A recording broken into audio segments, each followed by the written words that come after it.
Hello, everyone. Welcome to the Limitless CEO. My name is Jonathan Rodriguez, and we have Tony in the house. And today we're going to be talking about my story. So, yeah, Tony. So, let's talk about my story. I was born in East LA, Boyle Heights to be exact, by State Street and Marengo. I was born in the General Hospital, and I was taken back to Mexico when I was small. You know And the age? I think I don't remember. I think it was like one or two. One or two? Okay, so you were brought back when you were really early. Yeah, yeah. So I was back to Mexico, León, Guanajuato. Right. I was there to like six, something like that, and I went to kinder, and then they brought me back to Los Angeles, same area, East LA. Why did they bring you back? What was the idea behind you being over I there? think my mom just wanted to have the last three kids to be born in LA.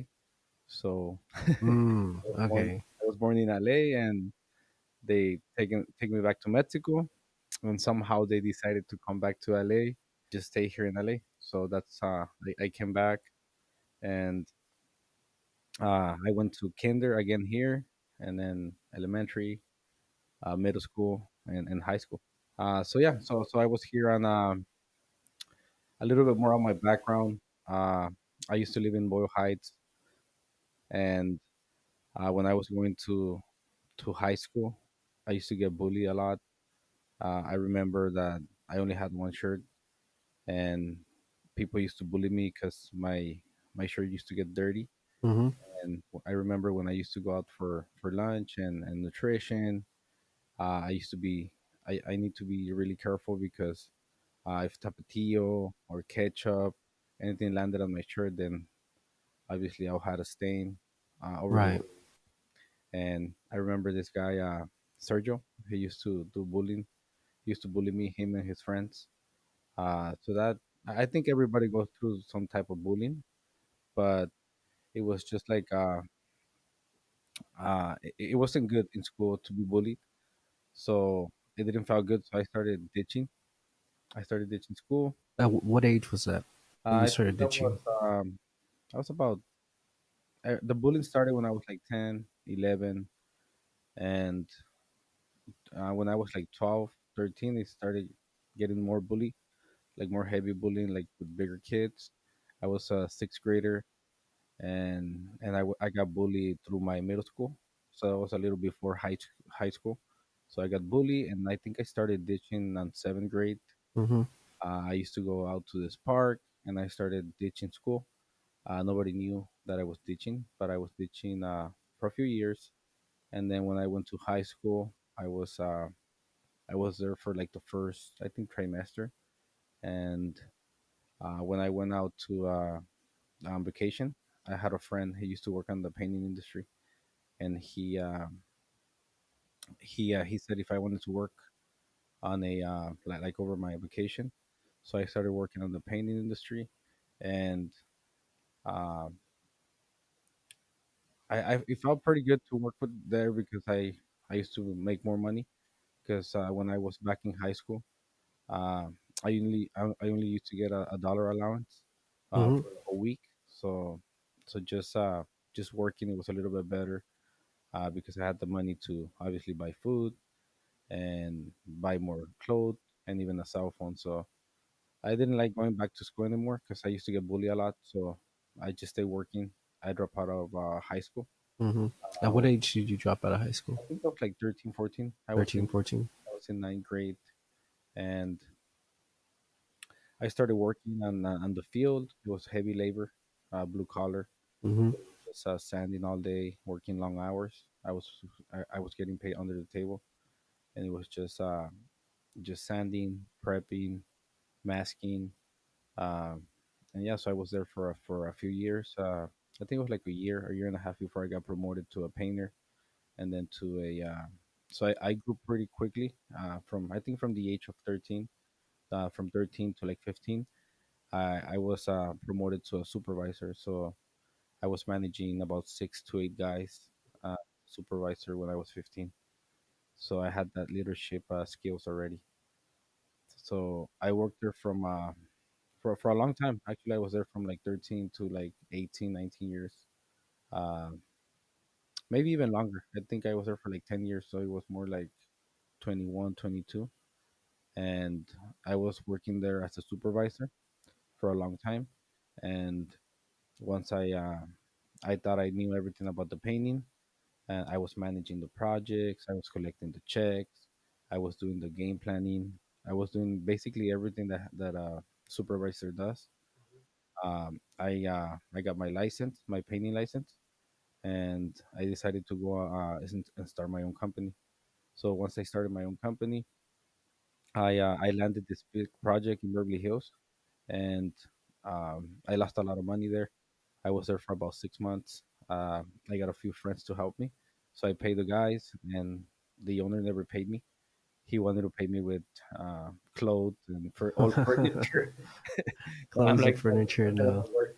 I need my money, and he had a lot of trades. So in the painting industry, when there's new construction or other trades, they usually damage the walls, and they didn't want to pay me all this money. They wanted to fix all this work for free, and I didn't. So I didn't get paid. I remember those days. I had gotten a new truck because I needed the truck for the job site, and I was in debt, and they didn't pay me, so I didn't have any more money. So I had to quit that job and started looking for another painting position.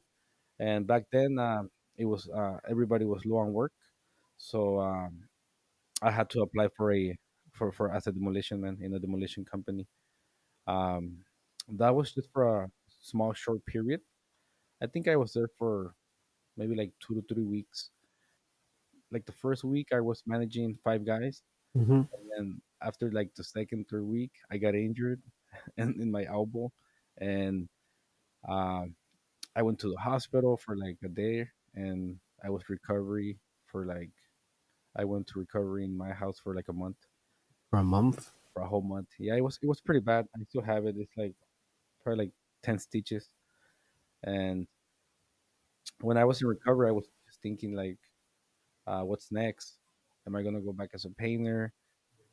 Should I continue my own company? But at this point, I was just thinking differently. I was thinking maybe I should go back to painting, but learn the process, learn the business side, and get better, and then try it again. So I started looking for jobs on Craigslist, and I found this painting company.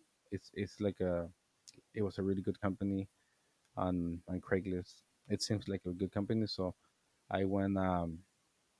I applied, and they interviewed me, and I got hired as a painter, and I grew quickly with this company. It actually was a really good company. They had good processes, good systems, and I went from a painter to a crew leader to a supervisor, and then I was an estimator.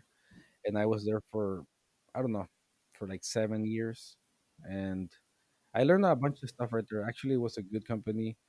They treat me really well, and I was managing uh, a bunch of people. I think at some point I was managing 35 guys, 40 guys, Hmm. and I learned a bunch right there. I learned the processes, the systems, how to run the crew, a little bit more business. Not everything I know now, but I think I learned enough to start my own company. Uh, I For the got to a second time. Yeah, yeah. I got to a point that I'm like, okay, I got to start my own company. There's no more room to grow. I don't remember how much I was making, but I think it was anywhere from 50 to 150. And so I decided to start my own company in 2018. So 2018, I started my company, and I think I quit on a Friday. I gave my 2 month notice. I quit on June 18. I think it was June 18, 2018.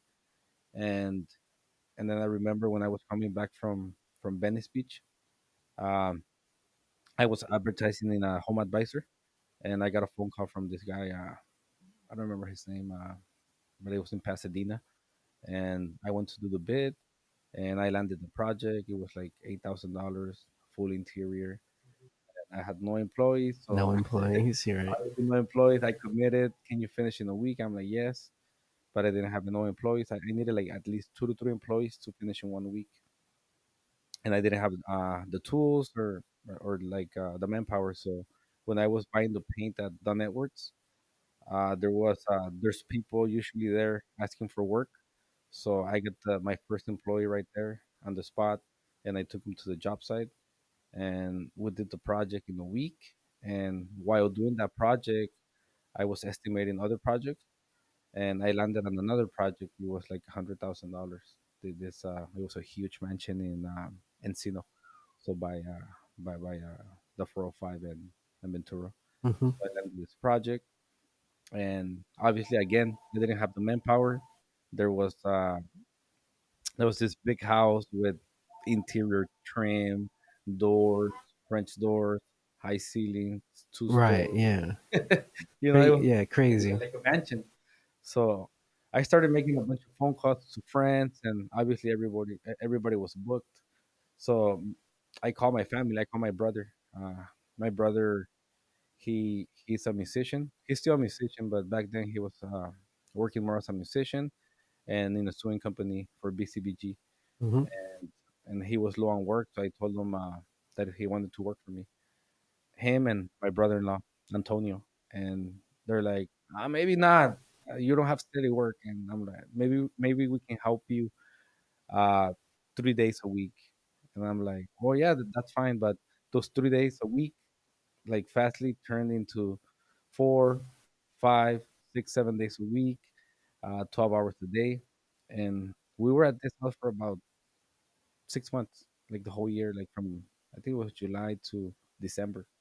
So we were there for the whole year, $100,000 project, and I had this other. I hired this other guy named Rogelio as well. So it was Rogelio, Fabian, and Antonio, myself, and I think I had another guy, but he's no longer with the company. So it was 5 guys, and we finished this project, and then I started doing more marketing on Yelp, and I created my page, and I started doing other things to start promoting my company. And 2009, 2019, I think we grew a lot, like 500%. So we were like 500,000. At this point, I was just, as we were going, we were implementing more What did you do processes. different from the first time? Where? This time, I knew a lot more. So back before, it was just, I would say it was just the painting. So it was Hmm. just the painting, but nothing about the business. This time I knew how to run the schedule, how to do accounts payable. I had an idea. I was not like the best at it, but I had an idea on how to run the company based on whatever I learned in this other company. So it was just a little bit different. I had more experience.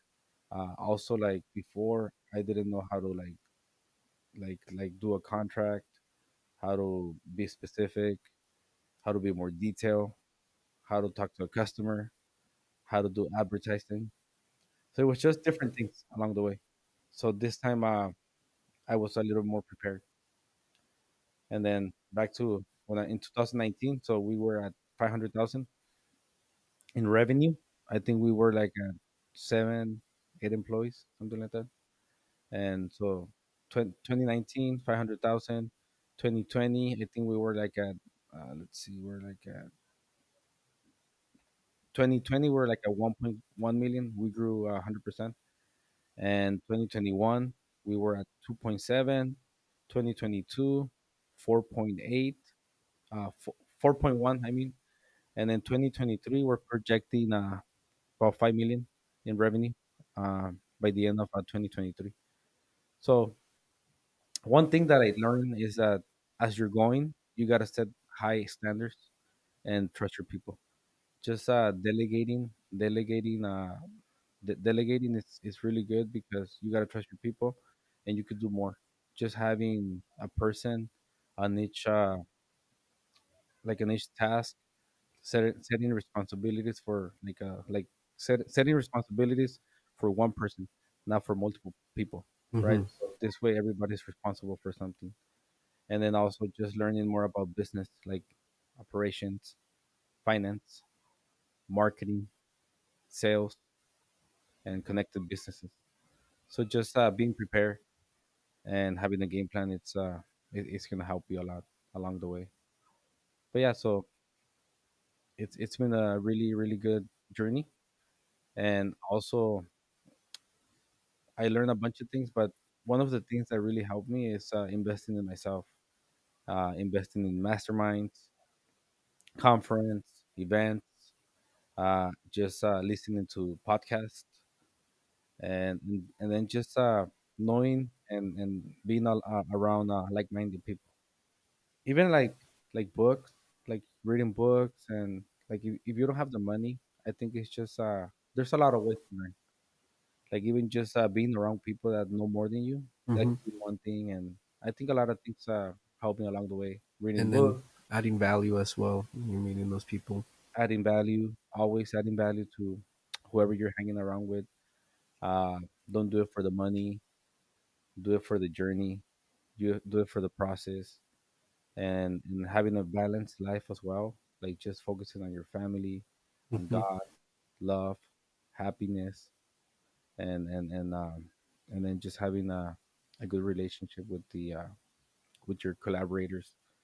And because I think it's also about the collaboration with other people.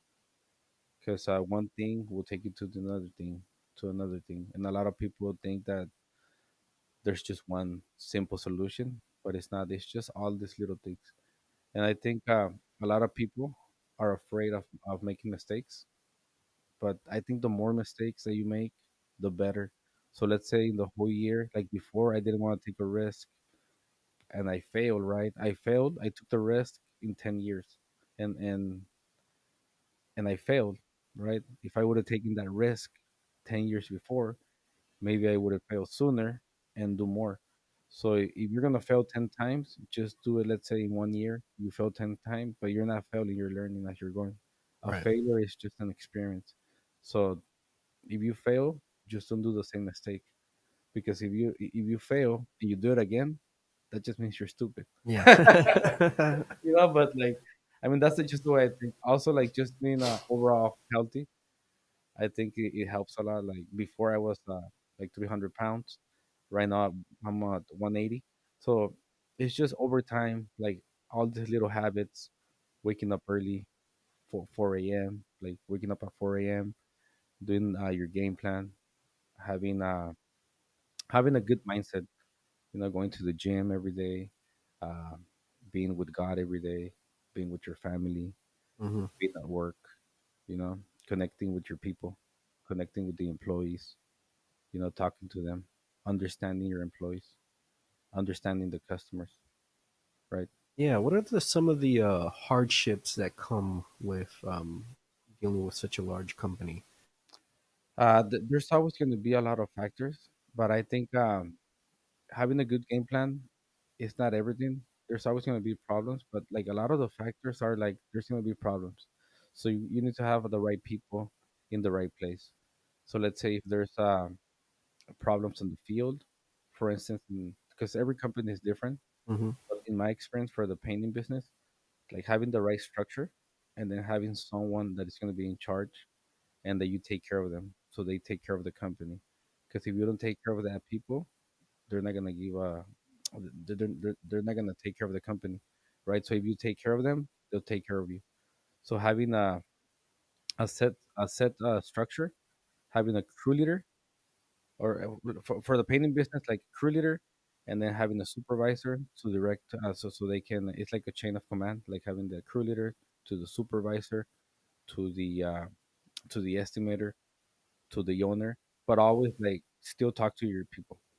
Connect to your people Right. because sometimes there's a lot of factors, right? There's gonna be problems, but as long as you have the right solution and or the solution when it happens, even if it's not the right solution, because sometimes it's like when you're in a soccer game, right?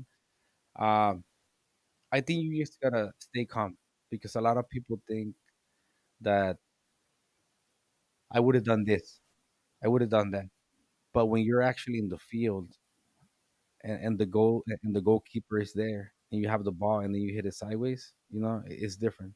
But when you're outside the like outside, then you'll see it better. So so maybe just being on top of the company, right? So you could be on top of the company That's usually what I do from like 4 a.m. to like 10 a.m. I'm usually on top of the company, just looking on top of whatever is going on. And then like from 10 to like 4 or 5, I'm inside the company as well, right? Estimating, talking to customer, talking to the guys. So just overall, it's just I think staying active and having momentum because when you have momentum, it's kind of hard to stop. Like Hmm. you can go through any obstacle.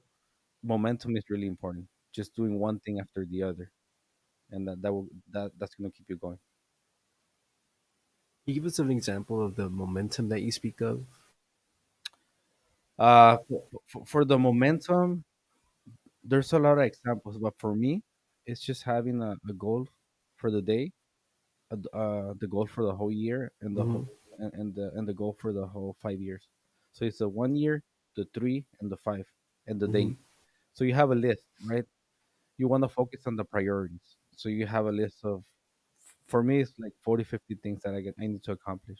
So having momentum, like all these little wins. So you do the first one, you highlight it, do the second one, you highlight it, and then you go one after the other. At the end of the day, you're gonna be surprised. Wow, I did all this in one day. A lot of Hmm. people don't do that in the whole year, and you get it done in one day. That's having momentum, daily momentum, daily momentum with work, daily momentum with workout, daily momentum with your family. So you're happy overall. That's gonna keep you going. You stay motivated. Even sometimes when you have a big problem, you're still motivated because you Hmm. have momentum. You have a problem, you go to the gym, you have momentum in the gym, you didn't even think of the problem anymore. Something you could be sick, but you have that motivation. You're purposeful of what you're doing. When you're purposeful, then and consistency and consistent with momentum, then nothing can stop you. And then, for instance, right now, like having momentum for like last week, just for last week, I uh, I saw like a small little additional work order. It's a change order. Hmm. It's only for $500, and then I kept it going. Then I sold a 1,200 the same week. That 1,200 went to 100,000 contract because I kept the momentum going, Hmm. following up, calling customers, sending emails, sending video messages. Then I closed to 60,000, and then a 20, and then a 40, and just yesterday I closed on 110,000, and then today I closed on 76,000. So just in one week, I'm almost a $500,000. When before $500,000 was for the whole year. So Right. that's the difference of having momentum, a game plan, consistency, and discipline versus just winging it, right? Right. Yeah. Yeah, you talk a lot about that because unlike your other competitors, you even especially at the end of the year, while everybody else is closing out and getting ready for the holidays, you keep pushing it forward. Adding a little that extra little bit that you can to become more successful. Can you talk a little bit about that? Yeah, no, for sure. I think that's really important, and a lot of people don't see it that way. But like for me, December is the most important month of the year. That's usually like the first week. I do my business plan for 2024, even 2025, and we push for more, and we start implementing on December. So when January comes, everything's different, and we're able to surpass all these breakpoints because if you're not ready for it, then then you start finding all these obstacles. So for me, December is usually the best month. Like right now, just December, I think we're like I think we're gonna close almost like $1 million just in 1 month. And I want to keep that momentum going for January, February, March. So next year we can double. Hmm. The issue with growing at such a fast rate is that you have like what we talk are the good problems. Yeah. Can you talk a little bit about those? So growing at a fast rate, it's kind of hard, and sometimes it could be bad too because when you're growing at a fast pace, you gotta start implementing new systems, new processes, and you gotta make sure that you're hitting your revenue per employees. Because sometimes even though you're growing bigger, you can be less profitable.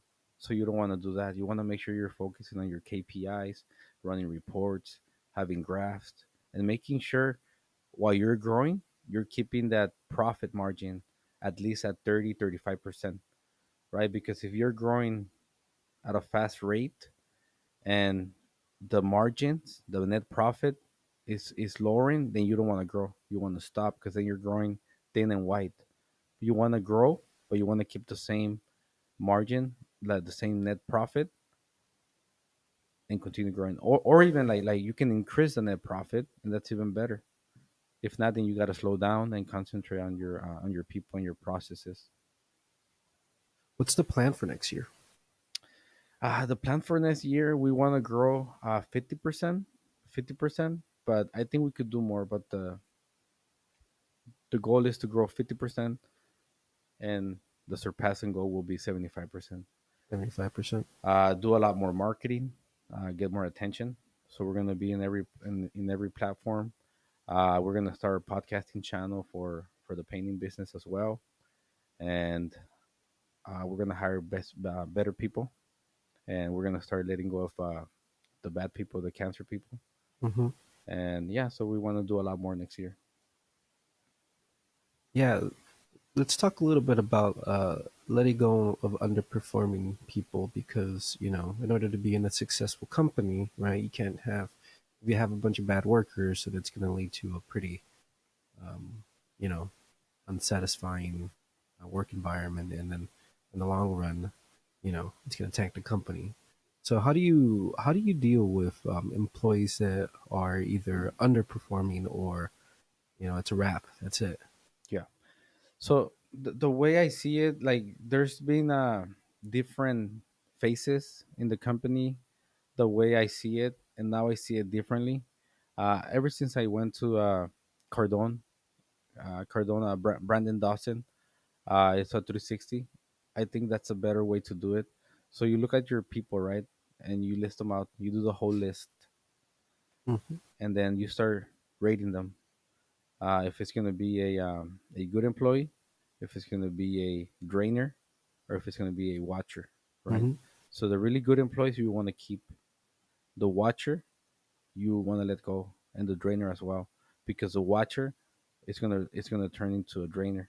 They're just draining resources, so you want to let them go. Obviously, you want to talk to them Hmm. and talk to them and see if they can improve, and if they don't, you want to fire quickly. And then the good people you want to keep and you want to promote, and also like the watcher you want to talk to them as well. But yeah, that's usually how you do it. You make a list, and then you rate them, and then you talk to every single one of the employees, and you start letting people go. What's like the definition of a watcher? So a watcher is someone that is not a good employee, but it's not a drainer. But eventually, it's gonna become a drainer because they're just watching, right? So Right, either right. they become a good employee, but most likely they're gonna be a drainer.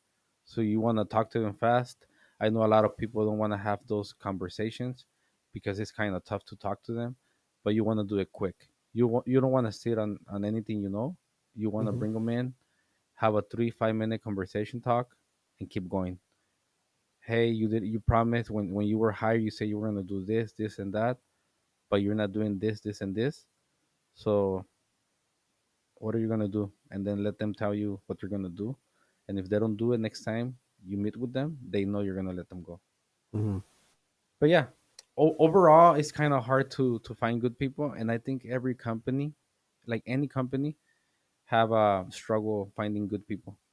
So you gotta really, really, really align the people that you hire and have your values and your statement, your mission statement.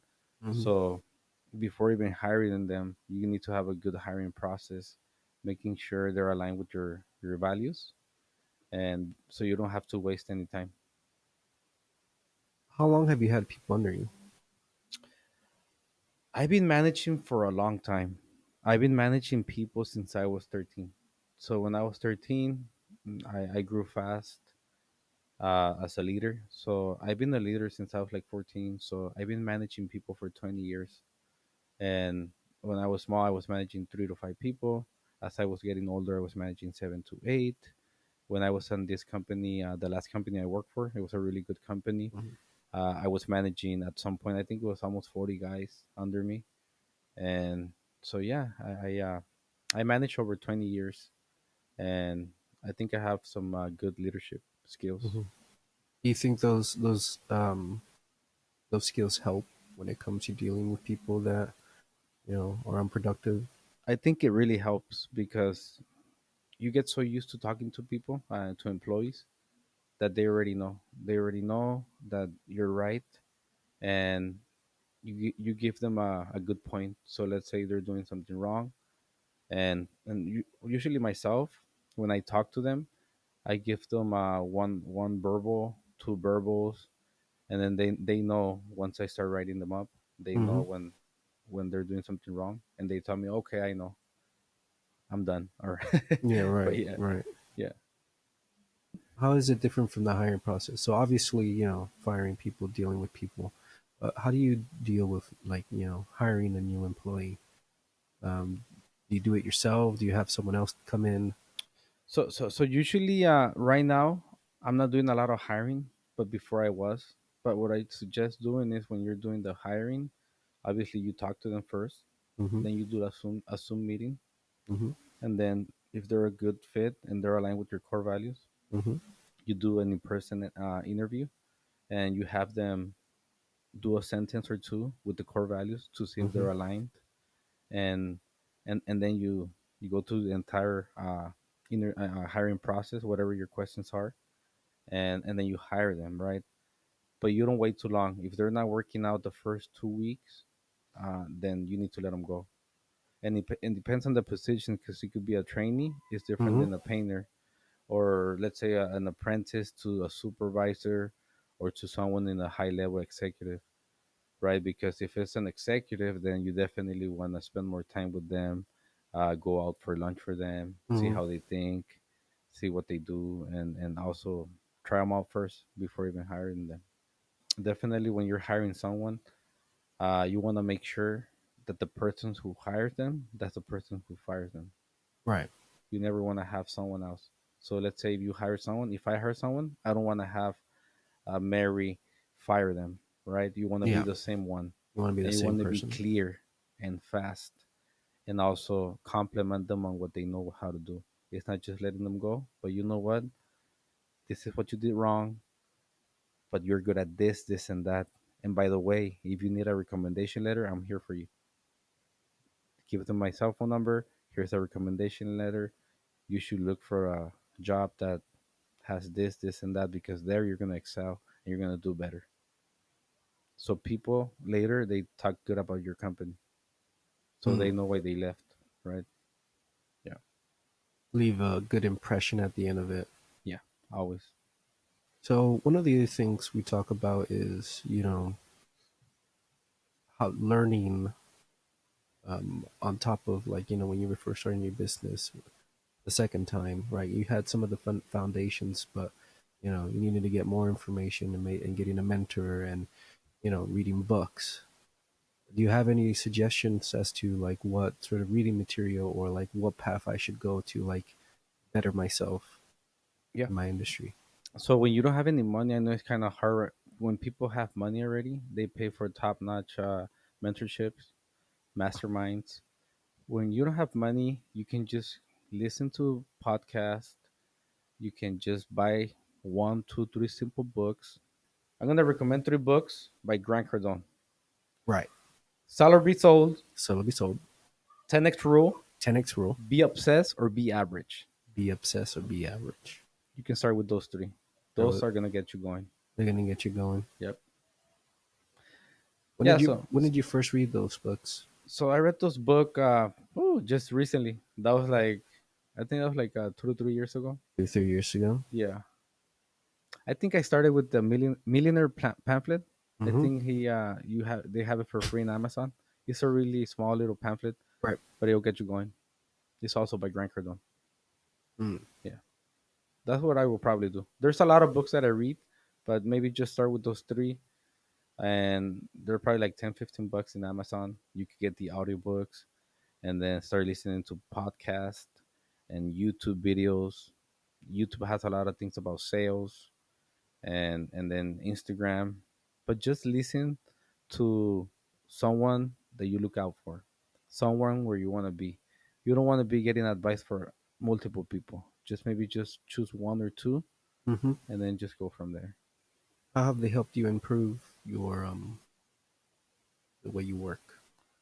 I'm always changing. Right now, I think it's not the same version as before. Right now, I Same see version. everything as really easy. I see the problem and I have the solution. Hmm. So it's been helping me a lot. From the books to the audiobooks to the mentors to the events, and even just being around like-minded people Hmm. is really really good. How much is mental health a part of this? Mental health is really important because you have to be clear, and I think the way you're clear is when you're clear of your goals. You have a good mindset. You're focusing on what we spoke about, like the health, family, God, everything overall. Hmm. Overall, when you're doing this, you're clear. You have a good mental state. What are some markers of success you see in other? Like, if like what makes you think like, oh, this guy's gonna make it far? I think when people have a really good energy, a good vibe, and they don't work for the money, like they Hmm. just want to learn, they're hungry to learn, Hmm. they're consistent, they're precise, they're always asking, what can I do more? What can I do better? Then you know this people is going to work. When they're working out, when they have a purpose, when they have a purpose, they want to have their family. When they have a purpose, they want to do something in life. They have a purpose for something. I think even though if they don't have a degree, but they have a purpose, these people will work out even more than someone that has a degree. Because maybe the people who has a degree, they don't have a purpose, they're not hungry. They only Hmm. have that degree, right? But I think having a good purpose and being hungry and being active and being sharp, that's good people. How do you get comfortable with being in a social space? You aren't necessarily that sociable on the inside. Well, I'm not at all social in camera, Hmm. but sometimes you have to do it. You have to get, I think, comfortable with being uncomfortable. I think that's just the way it is, and then just take action. And I think nobody's perfect. I think, like right now we're in episode 1, but like when I'm in episode maybe 30, I'm gonna be better than episode 1. So I don't think it's just people that are like on top of you. It's just they're just more steps in front of you. So just doing it more, I think it's gonna get you better. The more you do it, the better you get. Hmm. Yeah. Anyway, guys, that was the first episode, Limitless CEO. Please subscribe. You can find me in all social media channels, Jonathan Rodriguez CEO. Thank you so much for watching and stay tuned. Peace out.